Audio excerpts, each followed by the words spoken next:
Amigos, hoje eu vou falar para vocês de um assunto extremamente importante e pouco valorizado ou pouco dado atenção. O telefonema veio numa segunda-feira de manhã. Era o maior cliente da empresa, 23% do faturamento anual do negócio, que tinha mais de 40 anos. O responsável pelo relacionamento do lado do cliente disse, com a delicadeza de quem está prestes a ser inconfortavelmente direto, seco: seu pai sempre nos ligava na quinta-feira para alinhar a entrega da semana seguinte. Já são 3 semanas sem essa ligação. 2 pedidos chegaram com especificações erradas. Preciso entender se vocês continuam sendo nossos parceiros ou se precisamos rever o fornecedor. Gustavo, 34 anos, filho do fundador e novo diretor-geral há 5 meses, ficou com o telefone na mão depois de desligar. Atoleimado, pasmo. Seu pai nunca havia dito que ligava toda quinta para esse cliente. Nunca havia dito, sabe por quê? Porque nunca havia precisado dizer, porque nunca havia imaginado que um dia ia parar. Meu nome é Mário Farini e vamos ao caso e fique até o fim, porque lá na verdade no Oi Crua eu vou te dar o principal motivo pelo qual empresas familiares sólidas, longevas, colapsam na segunda geração e não é incompetência do sucessor, não. Antônio Braga Filho havia construído a Braga Embalagens em 32 anos de trabalho diário, começando num galpão alugado em Guarulhos, com 3 funcionários e uma máquina de segunda mão que ele mesmo tinha aprendido a operar consertando. A empresa tinha crescido em ondas, cada onda ligada à capacidade de Antônio de cultivar novas relações, novos clientes, com fornecedores que entregavam um material de qualidade superior porque confiavam no caráter dele, com clientes que pagavam prazo menor, porque sabiam que o produto chegava como prometido, com funcionários que ficavam décadas trabalhando lá, porque Antônio sabia o nome dos filhos deles, da esposa, dos parentes, quando nascia um neto e aparecia nos aniversários da empresa com bolo de verdade, não com palavras só. A Braga Embalagens não era apenas uma empresa, era a extensão da personalidade de Antônio Braga no mercado. Esse era o ativo mais valioso do negócio, era também a vulnerabilidade mais profunda, que ninguém havia nomeado, ninguém tinha dito enquanto Antônio estava presente, com saúde e trabalhando. Em 2022, Antônio fez 62 anos. O cardiologista havia sido mais direto do que ele esperava. Não era emergência, mas era um aviso sério. Pressão, colesterol, diabetes, estresse crônico de 30 anos. Era hora de desacelerar de verdade. Gustavo, filho do meio, o que havia ficado na empresa enquanto os irmãos haviam seguido carreiras próprias, foi chamado para uma conversa que Antônio havia evitado por anos. Filho, está na hora, você vai assumir, eu preciso sair. O que ninguém mapeou, o que ninguém esclareceu. Gustavo havia trabalhado na empresa por 8 anos na área comercial, depois na gestão de operações. Conhecia os processos, conhecia a equipe, era respeitado e não era um desconhecido. Não era um contratado, era filho. O que Gustavo não conhecia era o que Antônio carregava na cabeça e nunca havia transferido para o papel, para um sistema, para um notebook, um protocolo de procedimentos. A ligação da quinta-feira com o cliente principal, o acordo informal com o fornecedor de matéria-prima que garantia prioridade de entrega em troca de prazo de pagamento estendido. Acordo que existia apenas no relacionamento pessoal entre os dois. Era a praxe do dia a dia no relacionamento entre empresários. Nunca foi formalizado em contrato. O hábito de visitar pessoalmente os 3 maiores clientes no início de cada ano, visita que não estava em nenhuma agenda, mas que os clientes aguardavam e interpretavam como renovação tática de uma parceria de anos. Havia também o que a equipe chamava entre si de o jogo do Antônio. A capacidade de perceber quando um funcionário estava com um problema antes que o problema virasse crise e intervir de forma que a pessoa não se sentisse vigiada. Uma inteligência social de décadas que não tinha manual. Não estava em lugar nenhum. Estava no ato, na forma de seu Antônio trabalhar.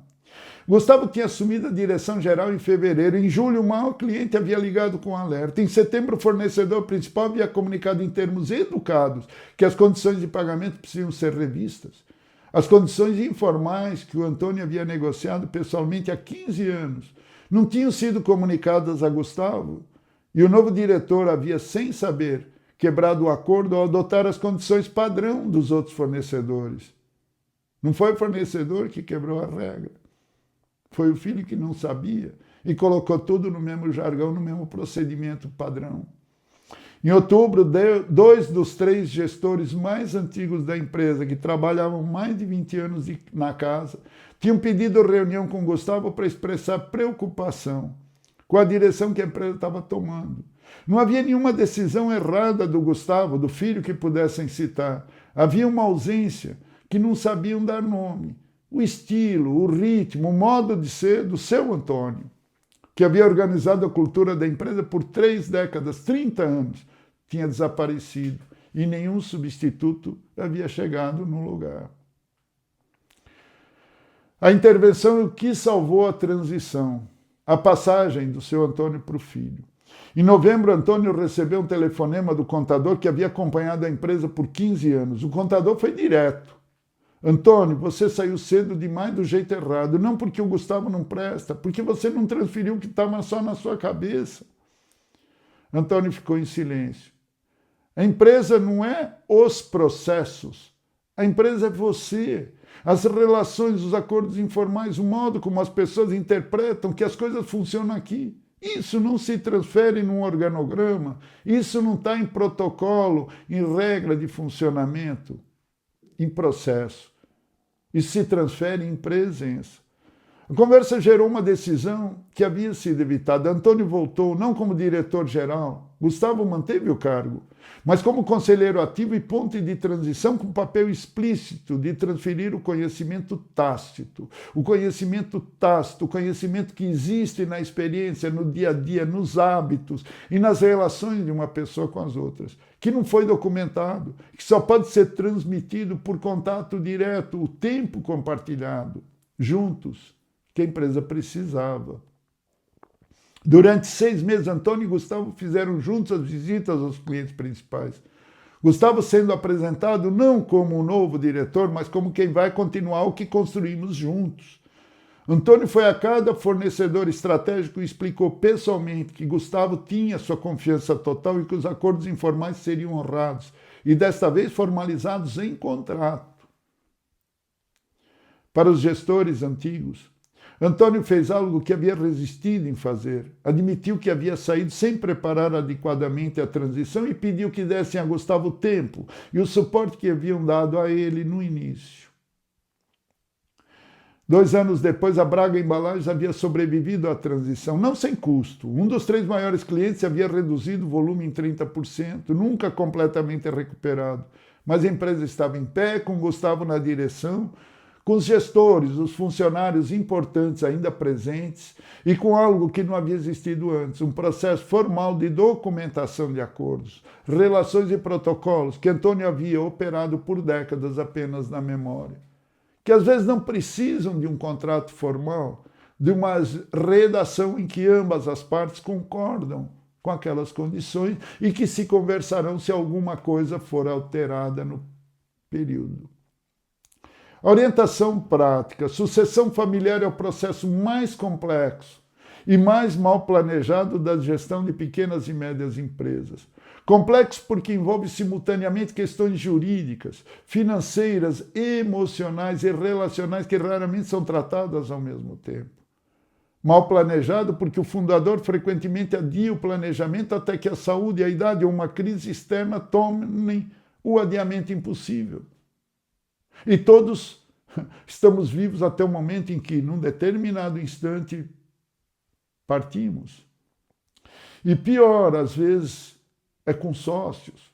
E pior, às vezes são empresas gigantescas, com anos, e que na transição para os filhos, mesmo com tudo regulado, bonitinho, para os sucessores, há litígios, Há uma forma nova de atuar que não corresponde ao que o mercado esperava, sejam fornecedores ou clientes, e a empresa afunda. Tal a importância disso. Então, é um assunto fundamental que eu trago aqui. Há fases e perguntas que precisam ser respondidas antes de qualquer transição. Fases e perguntas. A fase 1 é o diagnóstico do que realmente precisa ser transferido. É como um médico fazendo o diagnóstico de uma doença. Precisa ser escrito, analisado, o que precisa ser transferido. Antes de transferir um cargo, um título ou no contrato social, é necessário inventariar o que existe além do organograma. Inventariar é descrever, é anotar como você faz contagem de estoque. O que existe? Quais relações estratégicas dependem da presença do fundador? Quais acordos informais existem com fornecedores e clientes? Qual é o conhecimento prático, tácito, que o fundador carrega e que nunca foi documentado, não está em processo e não está em lugar nenhum? Esse inventário raramente é feito. E raramente é feito completo. E a sua ausência é a principal causa de colapso depois da sucessão. A segunda fase, preparação do sucessor com tempo real. O sucessor precisa de exposição real às relações estratégicas antes de assumir, não depois. Isso significa que o ideal, o processo começa 2 a 3 anos antes da transferência formal do cargo, do título, da atividade que ele vai exercer. O sucessor acompanha as visitas aos clientes principais, as negociações com fornecedores estratégicos, as conversas com gestores sêniores, funcionários antigos que têm cargo dentro da empresa. Não como observador, como participante ativo que vai assumir a relação. Às vezes com investidores, com parceiros indiretos no negócio, financiadores, bancos. A fase 3, formalização dos acordos que são informais. Muitos acordos ao longo de anos vão se processando naturalmente no fio do bigode, na palavra, na confiança de parte a parte. Todo acordo que existe apenas no relacionamento pessoal do fundador é um risco. Não porque o relacionamento seja ruim, porque relacionamentos pessoais não são transferíveis automaticamente. É uma questão de confiança, de trabalho conjunto durante anos. Contratos, protocolos documentados e termos escritos convertem capital relacional, ou seja, capital humano entre pessoas, das relações que pertence a uma pessoa, em capital institucional que passa a pertencer à empresa. Não é fácil. A fase 4, definição clara do papel do fundador na transição. A saída total e abrupta raramente funciona. Permanência total sem delegar poder também não é sucessão. É encenação, é teatro. O modelo mais eficaz é a saída gradual com papel explicitamente definido. O fundador se afasta da operação, mas mantém presença nas relações estratégicas por período determinado. É assistência mesmo. É como se fosse assembleia. Sim, é preciso, porque cada ser humano, e os fundadores têm maneiras pessoais de trabalhar questões, é diferente. As relações mudam de pessoa a pessoa. Critérios claros de quando e como a transferência será completa. Não adianta colocar no cargo como rainha da Inglaterra sem poder exercer efetivamente o poder, a função. Não adianta simplesmente assistir e não transferir conhecimento, não colocar no papel, não acompanhar junto. Como se fosse quase um conselho de administração, é um conselheiro. A fase 5, gestão da cultura. A cultura de uma PME, de uma pequena, média empresa familiar, frequentemente é a personalidade do fundador. Operacionalizada. Quando o fundador sai, a cultura não some, mas fica sem âncora. O sucessor não precisa ser o fundador, não precisa ser igual. precisa construir com a equipe uma nova âncora cultural que preserve o essencial e permita a evolução. Há casos de empresas familiares que tinham uma gestão extremamente eficiente, foram assumidas, compradas por multinacionais ou por empresas gigantescas nacionais, e o processo deu em derrocada, deu em falência, deu em revenda da empresa, porque culturas diferentes, maneiras de operar diferentes, que fizeram com que a empresa original atuasse e tivesse sucesso, não existem mais na nova cultura, na nova maneira de levar o negócio adiante. Verdade nua e crua, desavergonhada, sem vergonha mesmo, despudorada, que o IBGE e o SEBRAE publicam periodicamente dados que confirmam o que os especialistas em gestão familiar observam há décadas. Apenas 30% das empresas familiares sobrevivem à segunda geração no Brasil. Ou seja, de cada 1.300 sobrevivem à segunda geração no Brasil.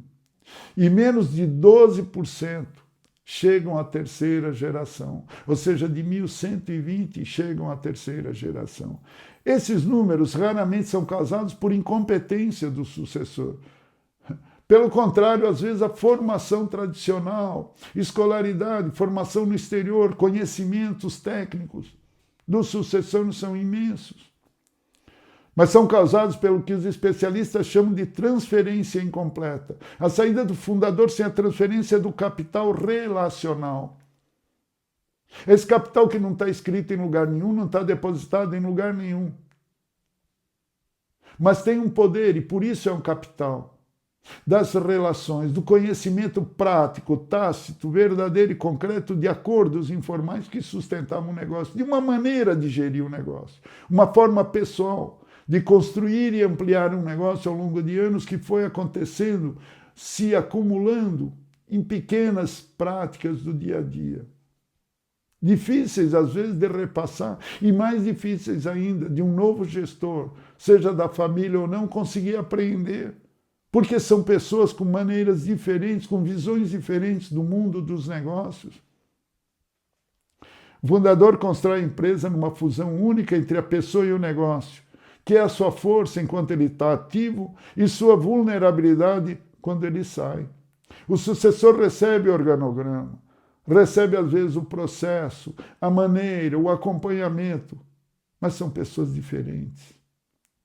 Não recebe automaticamente o que mantinha o organograma vivo. Não é uma transferência de mentes, de cultura, onde o fundador transfere para a mente do sucessor e passa a atuar como um clone. Não é assim que funciona. Por melhor gerida, por melhor preparada, muitas vezes a sucessão não dá certo. E daí esses números. De só 30% dos sucessores conseguir êxito e da outra geração 12% só. E aqui está o que quase ninguém menciona, com a diretividade, com a força, com a verdade necessária. O melhor momento para planejar a sucessão é quando o fundador está bem, saudável, firme, ativo, consciente, coerente e forte. O negócio está crescendo e ninguém sente urgência. E ninguém pretende a mudança. Porque quando a urgência chega, a saúde, a crise, um conflito familiar, as opções já estão reduzidas e o custo de cada erro é muito maior. Verdade nua e crua é essa. O fundador que não planeja a própria saída não está protegendo o negócio. Está postergando um problema que vai custar muito mais para a próxima geração resolver. Quando o custo emocional, financeiro e de relações for infinitamente maior do que seria hoje. É óbvio que existe um envolvimento pessoal, a criação de algo do zero, que ao longo de anos vai se estruturando dentro da pessoa e a pessoa tem resistência a deixar, a passar para outro, que vai conduzir às vezes de forma totalmente diferente o negócio. Mas é da vida. A melhor herança que um fundador pode deixar não é a empresa. É a empresa preparada para sobreviver sem ele, ou apesar dele. Se esse episódio falou com uma situação que te atinge, ou de alguém que você conhece, de alguma empresa onde você trabalha, é importantíssimo saber disso e entender as transições que acontecem às vezes dentro do poder. Se isso você gostou, deixa o like, dedinho não cai e não dói, eu garanto. Se inscreve no canal, ativa o sininho, escreva nos comentários o que você está enfrentando ou o tema que você quer ver tratado aqui, seja de pessoa física ou de pessoa jurídica, de empresa. Porque 30 anos de construção merecem mais do que uma transição de fim de semana, simplesmente uma passagem de cargo. Aproveite seu dia, procure ser feliz e até o próximo Casos e Carreira.